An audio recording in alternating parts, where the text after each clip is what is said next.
Hello everyone, welcome back to Sankala YouTube channel. ಇವತ್ತು ನಿಮ್ಮ ಮುಂದೆ ನಾನು ಕ್ವಿಕ್ ಆ್ಯಂಡ್ ಈಸಿಯಾಗಿ ಕ್ಯಾರೆಟ್ ಹಲ್ವನ ಕುಕ್ಕರಲ್ಲಿ ಯಾವ ಥರ ಮಾಡೋದು ಅಂತ ಹೇಳ್ಬಿಟ್ಟು ತೋರಿಸ್ಕೊಡ್ತೀನಿ. ನಾನು ಫಸ್ಟ್ ಟೈಮ್ ಟ್ರೈ ಮಾಡಿದ್ದು, ಬಟ್ ತುಂಬಾ ಚೆನ್ನಾಗಿ ಬಂತು ಹಲ್ವಾ. ಸೊ ಬನ್ನಿ ಮಾಡೋಣ. ಸೊ ಕ್ಯಾರೆಟ್ ಹಲ್ವ ಮಾಡೋಕ್ಕೆ ನಾನಿಲ್ಲಿ 3/4 kg ಆಗೋಷ್ಟು ಕ್ಯಾರೆಟ್ನ ತೊಗೊಂಡಿದ್ದೀನಿ. ಫ್ರೆಶ್ ಆಗಿರೋಂಥ ಕ್ಯಾರೆಟ್ನ ನೀಟಾಗಿ ವಾಶ್ ಮಾಡ್ಕೊಂಡ್ಬಿಟ್ಟು ಅದನ್ನ ಕಟ್ ಮಾಡಿ ಇಟ್ಕೊಂಡಿದ್ದೀನಿ.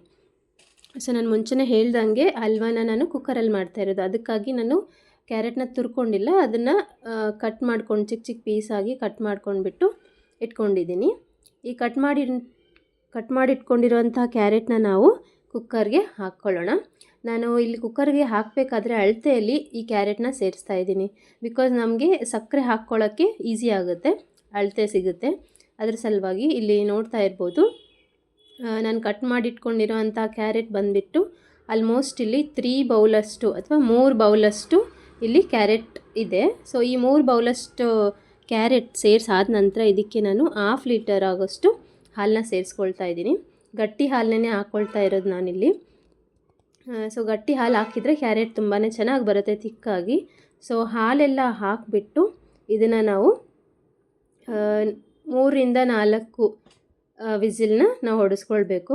ಸೊ ಇಲ್ಲಿ ನೋಡ್ತಾ ಇದ್ದೀರಲ್ವ, ನಾನು ಕುಕ್ಕರ್ ಲಿಡ್ನ ಕ್ಲೋಸ್ ಮಾಡಿಬಿಟ್ಟು ಕ್ಯಾರೆಟು ಹಾಲು ಒಳಗಡೆ ಬೇಯೋಕ್ಕೆ ಇಟ್ಕೊಳ್ತಾ ಇದ್ದೀನಿ. ಗ್ಯಾಸ್ ಸ್ಟವ್ ಆನ್ ಮಾಡ್ಕೊಂಡ್ಬಿಟ್ಟು ಇದನ್ನ ನಾವು ಆಲ್ಮೋಸ್ಟ್ 3ರಿಂದ 4 ವಿಸಿಲ್ ಹೊಡೆಸ್ಕೊಳ್ಬೇಕು. ಬಿಕಾಸ್ ಕ್ಯಾರೆಟ್ನ ನಾವು ಕಟ್ ಮಾಡಿ ಹಾಕಿರೋದು ಸ್ವಲ್ಪ ಗಟ್ಟಿಯಾಗಿರುತ್ತೆ, ಅದ್ರ ಸಲುವಾಗಿ ಒಂದು 3ರಿಂದ 4 ವಿಸಿಲ್ ಹೊಡೆಸ್ಕೊಂಡ ತಕ್ಷಣ ನಾನಿಲ್ಲಿ ಕುಕ್ಕರ್ ಲಿಡ್ನ ಓಪನ್ ಮಾಡಿಬಿಟ್ಟು ನೋಡ್ತಾ ಇದ್ದೀನಿ. ಇಲ್ಲಿ ನೋಡ್ತಾ ಇರೋದು ಕ್ಯಾರೆಟ್ ತುಂಬಾ ಗಟ್ಟಿಯಾಗಿ ಕಾಣ್ತಾ ಇದೆ ವಿಡಿಯೋದಲ್ಲಿ, ಬಟ್ ತುಂಬ ಅಂದರೆ ತುಂಬಾ ಸಾಫ್ಟ್ ಆಗಿತ್ತು. ಚೆನ್ನಾಗಿ ಹಾಲಲ್ಲಿ ಬೆಂದುಬಿಟ್ಟು ಹಾಲಿನಂಶ ಎಲ್ಲ ಕ್ಯಾರೆಟ್ ಹೀರ್ಕೊಂಡಿತ್ತು. ಇಲ್ಲಿ ಹಾಲನ್ನ ನಾನು ಕ್ಯಾರೆಟಿಂದ ಸಪ್ರೇಟ್ ಮಾಡ್ಕೊಳ್ತಾ ಇದ್ದೀನಿ. ಏನಕ್ಕೆ ಮಾಡಬೇಕಂತಂದರೆ, ನಾವು ಈ ಕ್ಯಾರೆಟ್ನ ಸ್ಮ್ಯಾಶ್ ಮಾಡಬೇಕಾದಾಗ ಹಾಲಿದ್ದರೆ ಅದು ಬೇಗನೆ ಸ್ಮ್ಯಾಶ್ ಆಗೋಲ್ಲ. ಅದ್ರ ಸಲುವಾಗಿ ನಾನು ಹಾಲನ್ನ ಒಂದು ಬೌಲ್ ಒಳಗಡೆ ಸಪ್ರೇಟಾಗಿ ಎತ್ತಿಟ್ಕೊಂಡ್ಬಿಟ್ಟು ಈ ಬೆಂದಿರೋ ಕ್ಯಾರೆಟ್ನ ಚೆನ್ನಾಗಿ ನಾವು ಸ್ಮ್ಯಾಶ್ ಮಾಡ್ಕೊಳ್ಬೇಕು. ಯೂಶ್ವಲಿ ಮನೆ ಒಳಗಡೆ ಬೇಳೆ ಮಗ್ಚಕ್ಕೆ ಗುಂಡಿರುತ್ತಲ್ವ, ಅದರಿಂದ ನಾವು ಸ್ಮ್ಯಾಶ್ ಮಾಡ್ಕೊಳ್ಬೋದು. ಇಲ್ಲಾಂದರೆ ನಿಮಗೆ ಸಪ್ರೇಟಾಗಿ ಸ್ಮ್ಯಾಶರ್ ಸಿಗುತ್ತೆ, ಅದರಿಂದನೂ ಸಹ ಮಾಡ್ಕೊಳ್ಬೋದು. ನಾನಿಲ್ಲಿ ಬೇಳೆ ಮುಗಿಸೋಂತಹ ಗುಂಡಿಯಿಂದ ಈ ಕ್ಯಾರೆಟ್ನ ನೀಟಾಗಿ ಸ್ಮ್ಯಾಶ್ ಮಾಡ್ಕೊಳ್ತಾ ಇದ್ದೀನಿ. ಇಲ್ಲಿ ನೋಡ್ತಾ ಇದ್ದೀರಲ್ವ, ಕ್ಯಾರೆಟ್ ತುಂಬ ಅಂದರೆ ತುಂಬ ಸಾಫ್ಟಾಗಿ ಬೆಂದಿದೆ. ತುಂಬ ಜಾಸ್ತಿ ಎನರ್ಜಿ ಏನು ಹಾಕೋಂಗಿಲ್ಲ. ಯೂಶ್ವಲಿ ಕ್ಯಾರೆಟ್ ತುರಿದ್ಬಿಟ್ಟು, ಐ ಥಿಂಕ್ ಲಾಸ್ಟ್ ಒಂದು ವೀಡಿಯೋದಲ್ಲಿ ನಾನು ಕ್ಯಾರೆಟ್ ಹಲ್ವನ ತುರಿದ್ಬಿಟ್ಟು ಮಾಡಿರೋದು ಇದೆ. ನೀವು ಬೇಕಿದ್ದರೆ ಡಿಸ್ಕ್ರಿಪ್ಷನಲ್ಲಿ ಹಾಕಿದ್ದೀನಿ, ಹೋಗ್ಬಿಟ್ಟು ಚೆಕ್ ಮಾಡ್ಕೊಳ್ಳಿ. ಇದೊಂಥರ ಕ್ವಿಕ್ ಆ್ಯಂಡ್ ಈಸಿ ಅಂತ ಅನ್ನಿಸ್ತು ನನಗೆ. ಸೊ ಅದ್ರ ಸಲುವಾಗಿ ಈ ವಿಡಿಯೋನ ಮಾಡ್ತಾ ಇದ್ದೀನಿ. ಇಲ್ಲಿ ನೋಡ್ತಾ ಇದ್ದೀರಲ್ವ, ಕ್ಯಾರೆಟ್ ತುಂಬ ನುಣ್ಣಗೆ ಸ್ಮ್ಯಾಶ್ ಆಗ್ತಾ ಇದೆ. ಬಿಸಿ ಇದ್ದಾಗಲೇ ನಾವು ಇದನ್ನು ಸ್ಮ್ಯಾಶ್ ಮಾಡ್ಕೊಳ್ಬೇಕು, ಅಂದಾಗ ಮಾತ್ರ ನಮಗೆ ಇದು ಸ್ಮ್ಯಾಶ್ ಮಾಡೋಕ್ಕೆ ತುಂಬಾ ಈಸಿ ಆಗುತ್ತೆ. ಸೊ ಇಲ್ಲಿ ನೋಡ್ತಾ ಇದ್ದೀರಲ್ವ, ತುರಿದಿರೋ ಅಂತಹ ಅಳತೆಯಲ್ಲೇ ನಮಗೆ ಕ್ಯಾರೆಟು ಸ್ಮ್ಯಾಶ್ ಮಾಡಿದ ನಂತರ ಕಾಣಿಸ್ತಾ ಇದೆ. ಈ ಸ್ಮ್ಯಾಶ್ ಮಾಡಿರೋ ಅಂತಹ ಕ್ಯಾರೆಟ್ಗೆ ನಾವು ಸಪ್ರೇಟಾಗಿ ಇಟ್ಕೊಂಡಿರೋಂಥ ಹಾಲನ್ನ ಸಹ ಸೇರಿಸ್ಕೊಳ್ಬೇಕು. ಸೊ ಇದು ಹಾಲು ಹಾಕ್ಬಿಟ್ಟು ಇದನ್ನು ನಾವು ಪುನಃ ಗ್ಯಾಸ್ ಫ್ಲೇಮ್ ಆನ್ ಮಾಡಿಬಿಟ್ಟು ಒಂದು 2 to 3 ಮಿನಿಟ್ಸು ಚೆನ್ನಾಗಿ ಬೇಯಿಸ್ಕೊಳ್ಬೇಕು. ಸೊ ಇಲ್ಲಿ ನೋಡ್ತಾ ಇದ್ದೀರಲ್ವ, ಸೊ ಒಂಚೂರು ಗೊತ್ತಾಗಲ್ಲ ನಾನು ಕ್ಯಾರೆಟು ಕಟ್ ಮಾಡಿಬಿಟ್ಟು ಮಾಡಿರೋದಂತ ಹೇಳಿಬಿಟ್ಟು. ಸೇಮ್ ತುರಿದಿರೋ ಥರನೇ ಕಾಣಿಸ್ತಾ ಇದೆ.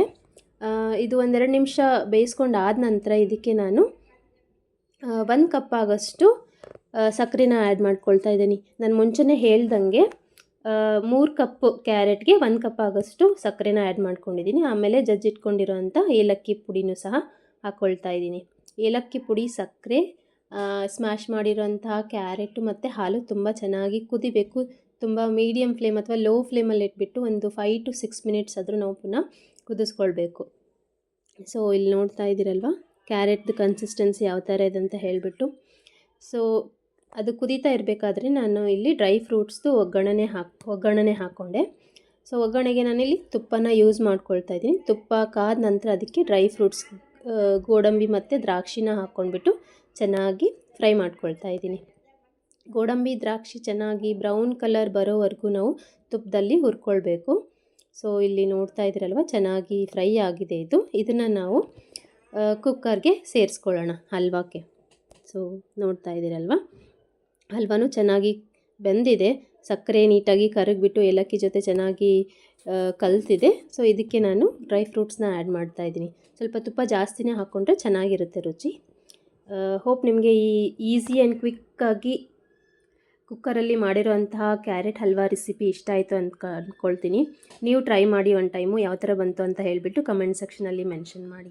Thank you for watching this video.